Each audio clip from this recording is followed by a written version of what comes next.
Hi there, I'm Emily Fort with the Homeschool Freedom Coalition. People have been emailing in from all over the country asking us, what's the deal with school choice? Is this good? Is this bad? What do homeschoolers think about this? And more importantly, what does the Homeschool Freedom Coalition think about it? Should we fight these bills? Should we help these bills? What's our official position? Now, we take each bill on a case-by-case basis. Here are the top 4 things that homeschoolers have written into us more than anything else. What about this? What about this other problem? Do you think this is a risk? So we're going to break those things down, just those 4 today, and then we'll have some more videos in the future about what would be better alternatives to some of these school choice bills that are being filed and passed all over the country. And before I do that, though, I want to say one thing. We are very much opposed to the government school system taking our tax dollars and putting it into a system that is totally antithetical to our beliefs. We are being forced to fund something and getting nothing in return. Our kids aren't getting an education there. They're not getting a good worldview. They're not even having good socialization. We all know what's happening in the schools. We want nothing to do with it. That's why our kids are homeschooling. But we're still being forced to pay for it. And we don't think that's right. We don't have any ethical obligation to fund this system that is so incredibly broken and has failed our family so badly. So our organization is headquartered in Texas, although we work nationally. Here in Texas, property taxes are through the roof. And so here in Texas, my family pays over $4,000 a year straight to the local school district. Straight to them, like just right on the tax form, they get $4,600. Crazy, it's nuts. And it's like, that's like 10 times what I spend on homeschooling. So, but that's not the point. The point is, I feel personally that indignation that millions of people feel that they're funding something so incredibly broken. And then to do the work myself of homeschooling our kids on top of that, and to buy the books and all the things, think of what I could do with that $4,000. I'd sure just like to have my money back. So I sympathize strongly and agree strongly with all the people who think that it's immoral for the government school system to take our tax dollars, supposedly to give our kids a good education, and then give us the garbage that most of us, ran away from. It's like, no, your argument is it's a social good. Yeah, but I don't see the social good. I've been out and about. I watch the news. I have the internet. I've been to Walmart.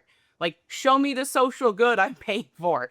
But that's just, I want to get that out of the way so that parents know when they hear this, what, you don't like some of these school choice bills? I don't, but I think there are better bills than some of the versions of school choice that have been passed or that are have been filed. And I'll do other videos on the better kinds of bills that would let you just keep your tax dollars instead of forcing you to give the tax dollars and then wait for a refund and wait for more money back from them and all this mess. So, but let me jump right into it. I think the number one thing parents are afraid of is regulation creep. That is, when the government is funding something, we're all conservatives generally. I mean, not all homeschoolers are, but generally, if you're following my channel, then you are a homeschooler who's probably somewhat conservative. Well, conservatives don't like when the government spends a bunch of money and doesn't track it. This is the whole Doge movement, is where is our money going and what are you doing with it? Well, if they're going to be a good government and spend our money, they should track what they're buying, right? Well, if they're going to fund homeschooling, they're going to have to track what homeschooling does with the money. They're going to track it by testing the students. They're going to control the outcome of what they're paying for by telling you what books you can use. So regulation creep, it's the old saying, you take the shekels, you get the shackles, or, that's how government works. They're not going to give you free money.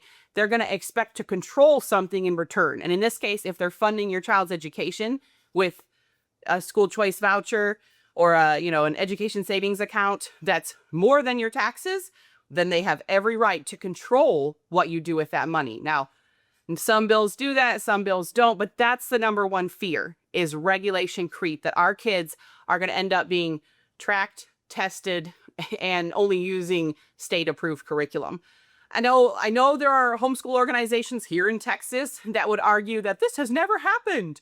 And it's like, that's an argument from ignorance, because none of these bills have been on the books long enough to have it happen. And in the countries like Sweden, where they did pass these bills, it absolutely did happen. 10 years after their school choice passed, homeschooling was totally illegal in the country of Sweden.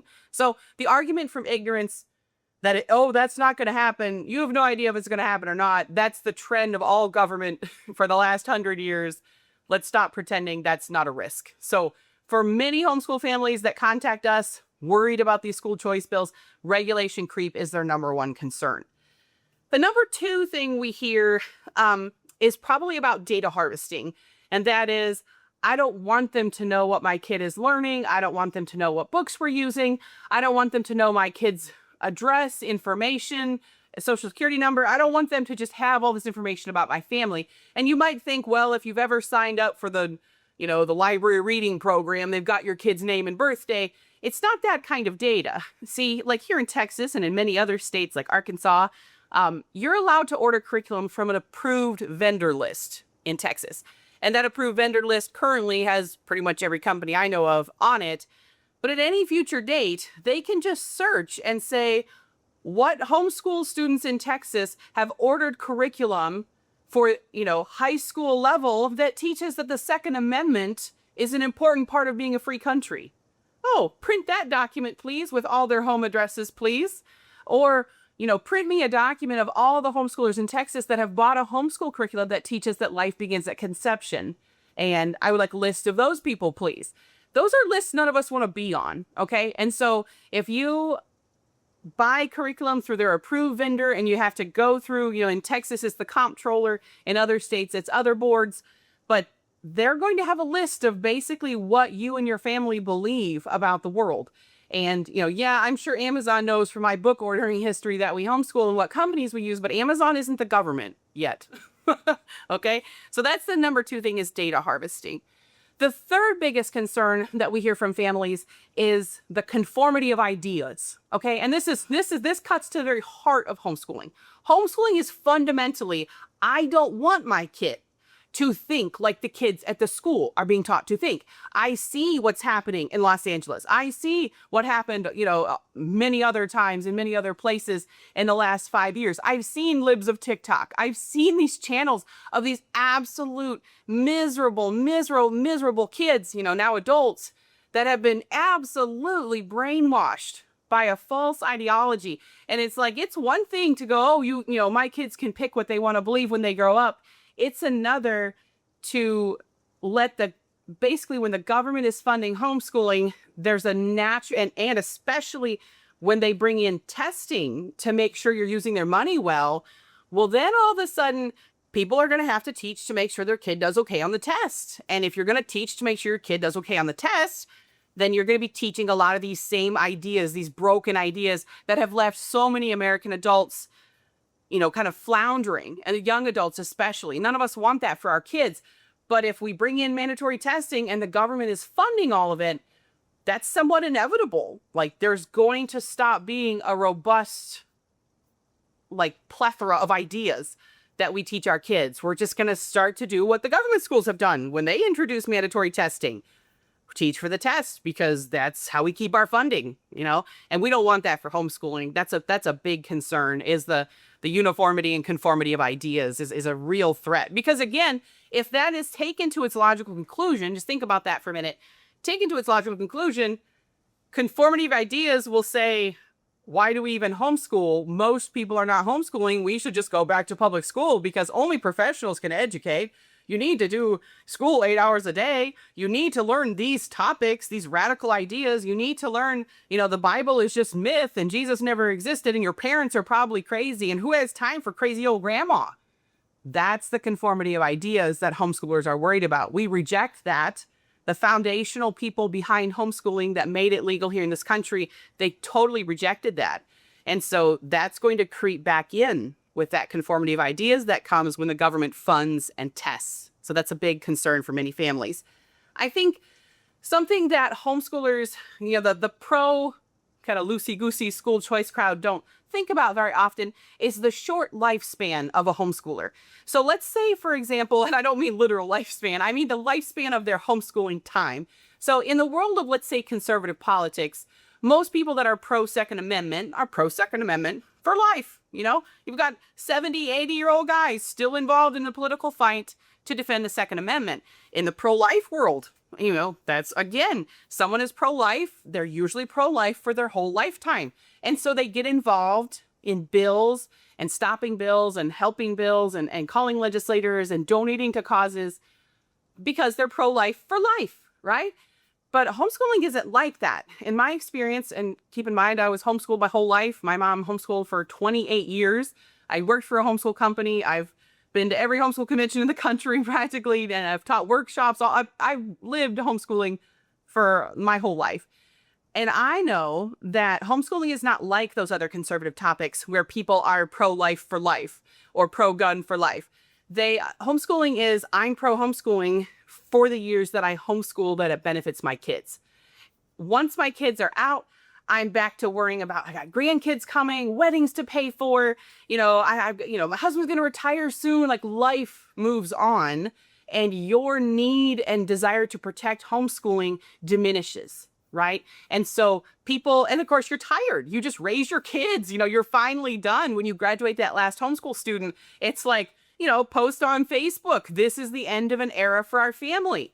Well, how involved do those people get in the legislative process when all these bills are coming that have never come before?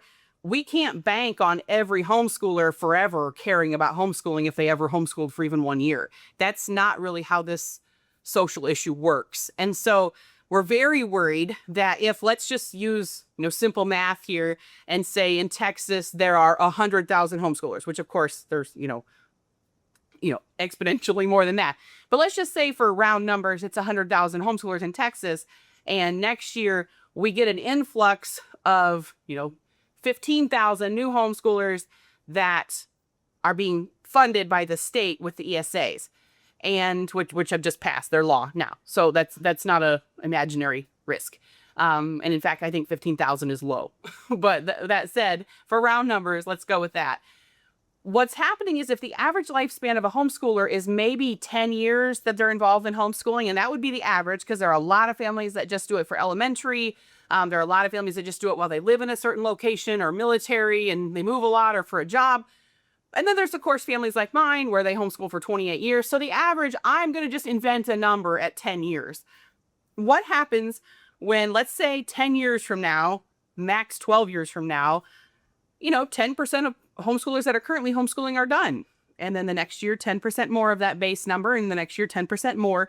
And pretty soon, in a very short time frame, the number of people homeschooling without government money involved is going to dramatically shift. Dramatically. This isn't going to be like, there's all these existing homeschoolers, and then we're going to start trickling in some ESA families that will, assimilate into the whole. No, you have to remember that families are dropping off the other side of homeschooling very quickly, just because of the short duration of most people's homeschool life.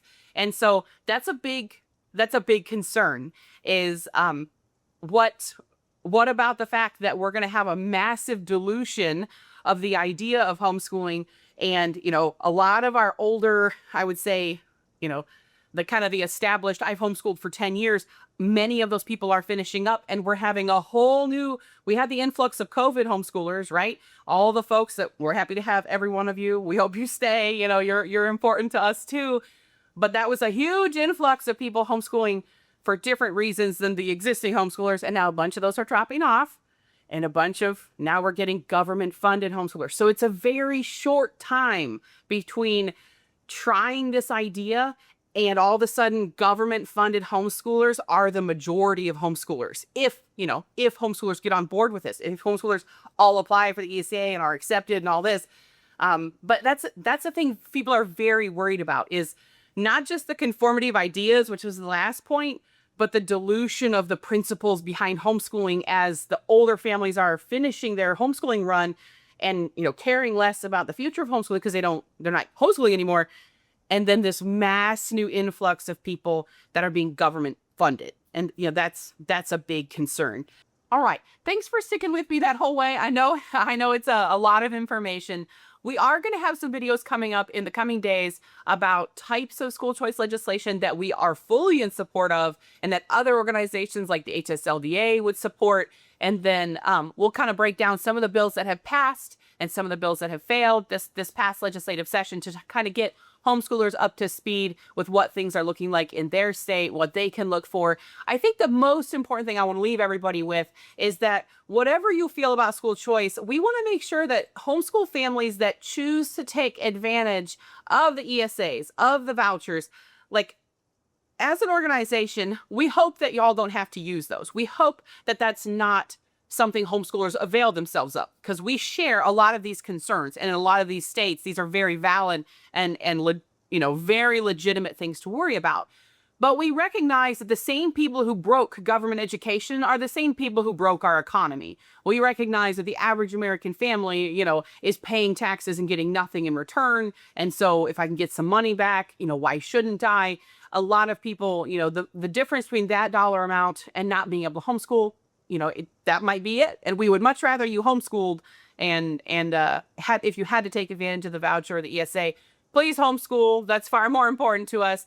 But one thing, first of all, no judgment on the people that have to take advantage of this in order to homeschool. We want you to homeschool. We care more about your kid's soul, right? We want your kid to have the opportunity to not be bullied, not be beaten, not be indoctrinated. Join us. We're happy to have you. That does not extend that grace, or whatever you want to call it, that good vibes does not extend to homeschool leadership that would sell us out. And that includes organizations like the Texas Homeschool Coalition here in Texas and other state-based organizations that would back these bills.